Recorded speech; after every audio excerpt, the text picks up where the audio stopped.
তিনটি কারণে দোয়া কবুল হয় না, বা তিন ধরনের দোয়া কবুল হয় না।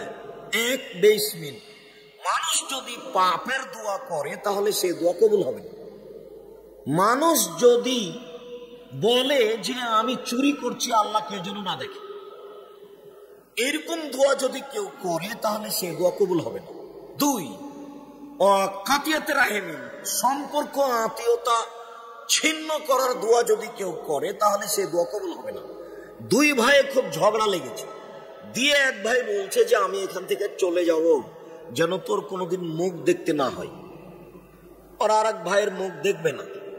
চাঁপাইনবাবগঞ্জে দুই ভাই গন্ডগোল লেগে ঢেকিটা কেটে ভাগ করে নিয়েছে। তো ওটা থেকে এখন আর কিছু হবে? আল্লাহ যেখানে বলেছেন যে পৃথিবীর মানুষ এক আল্লাহর ইবাদত করো, তার সাথে বিন্দু মাত্র শরীক করো না। অবিল ওয়ালিদাইনি ইহসানা, আর বাপ মায়ের সাথে ভালো আচরণ করো। দুই, অবিজিল কুরবান, নিকট আত্মীয়র সাথে ভালো আচরণ করো। নিকট আত্মীয় হলো নিজ ভাই। নিজ ভাইয়ের সাথে টিকে থাকা খুব কঠিন। ভাই ভাই, ঠাই ঠাই। ভাই কিন্তু আপনার পরিবার নয়, আপনার ছেলে মেয়ে আর আপনার বাপ মা, এরা আপনার পরিবার। ভাই কিন্তু পৃথক সদস্য। পড়াশোনা করে, বিবাহ করে ও বউ নিয়ে সংসার করবে। মাঝে মধ্যে মোবাইল করে কথা চালু থাকলে জিজ্ঞাসা করবে, আর যদি কথা চালু না থাকে তো 10 বছর একদিন কথা হবে। আর জমি ভাগের সময় পিটিয়ে ভাগ করবে, প্রয়োজনে মামলা করে। যদিও বগুড়ার মানুষ অনেকেই নয়, প্রায় শতকরা 90 জন, 95 জন বা 98 জন বোনকে জমি দেয় না। বোন যদি জমি চাই তাহলে বলে যে তুই চলে যা, আর কোনদিন আসবি না, জমির ভাগ নিয়ে চলে যা। জমির ভাগ দেয় না যে সে কার চেয়ে খারাপ বলো তো? ছেলে কার চেয়ে? কুকুর শ্রীগণের চেয়ে খারাপ। আর তোমাকে আমি বলেছি, তুমি তোমার আব্বাকে বলে দিবা যে আব্বা, ভাগ্য নিয়ে দুনিয়াতে এসেছি, ভাগ্য ছেড়ে আসিনি। ভাগ্যে যদি জমিদারি থাকে তো জমিদারি করে খাবো, আর যদি ভাগ্যে ভিক্ষা করে খাওয়া থাকে তো ভিক্ষা করে খাবো, ফুফুর জমি খাবো না। সন্ধ্যা হতে হতে ফুফুর জমি বুঝিয়ে দেন। এই বগুড়া, দিনাজপুর, রংপুর, লালমনিরহাট, টেঙ্কবাড়ি, কুড়িগ্রাম, পঞ্চগড়, ঠাকুরগাঁও, জয়পুরহাট, এইসব ডিস্ট্রিক্টের বেশি নীতি এইটা। অন্যান্য ডিস্ট্রিক্টে আছে, তবে এই ডিস্ট্রিক্টে বেশি আছে। একাধিক দিনের জিজ্ঞাসাতে বোঝা যায় যে বোনকে জমি দিতে হবে না। আমার বাপ যেদিন মারা গেছেন, মাটি দিয়ে এসে সন্ধ্যার সময়তে আমরা আগে জমি ভাগ করেছি, তারপরে খাওয়া দাওয়া। জমি ভাগ করেছি বটে, আমি একটু চিনি, আমার ছোট ভাই জমি চিনে না, ও যায়নি কোনদিন। ও বরিশাল মডেল সরকারি কলেজের শিক্ষক, ওই শিক্ষকতা করে, আসে বাড়িতে, আমার এখানে থাকে, বাড়ি পর্যন্ত যাই, ফিরে চলে যাই। কিন্তু ভাগটা আমি মাটি দিয়ে এসে দেখিয়েছি যে জমিটা আগে ভাগ করি। এই ছেলে, তোমার বাপ, তোমার দাদা মারা গেছেন, তো তোমার বাপ সকালে জমির ভাগ নিবে আর তোমার ফুফু বিকেলে নিবে না একসাথে নিবে? 10 বছর হলো তোমার দাদা মরা, এখনো জমি ভাগ হয়নি। তোমার বাপের লজ্জা হয় না? শরম হয় না? তোমার বাপ ভিক্ষা করে খাবে, অপরের জমি খাচ্ছে কেন?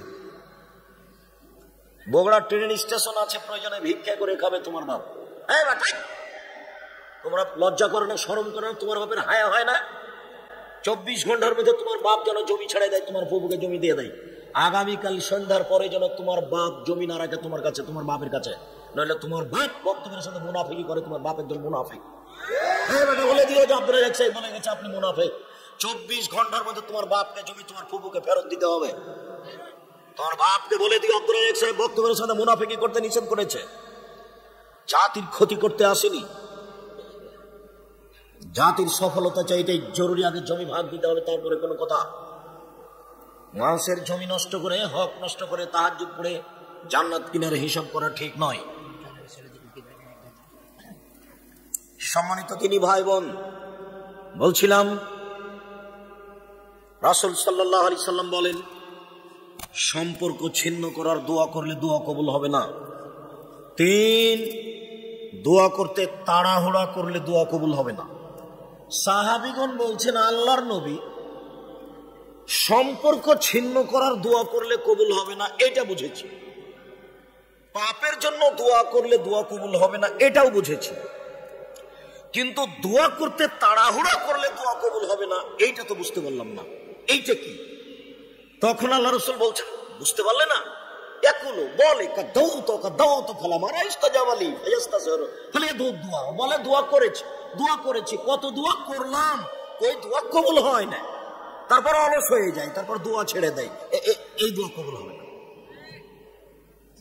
3 মাস দোয়া করেছে, 6 মাস দোয়া করেছে, তারপর আর করে না, মানে দেখেছি যে কবুল হয় না। আপনার আমি ধৈর্যের পরিচয় দেখাতে গিয়ে আপনাকে আমি বলেছি যে একদিন আবু জাহাল বলছে, মোহাম্মদ যখন সিজদায় যাবে তার মাথার উপরে উটের ভুঁড়ি তুলে দিতে হবে, কে পারে কে পারে? এক যুবক বলছে আমি পারি। আচ্ছা ঠিক আছে, সিজদায় যখন যাবে তখন তুমি উটের ভুঁড়ি তুলে দিবা। তো দিয়েছে।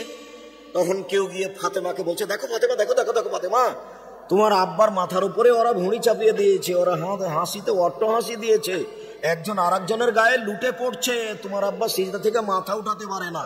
তো ফাতেমা দৌড়িয়ে এসে ভুঁড়িটা সরিয়ে দিয়ে এদের গালি দেওয়ার ইচ্ছে করলেন। আল্লাহ রাসূল সালাত শেষ করে তাদের জন্য বদদোয়া করলেন। আল্লাহর নবীর বদদোয়া কবুল হলো বদরের যুদ্ধে 12 বছর পর।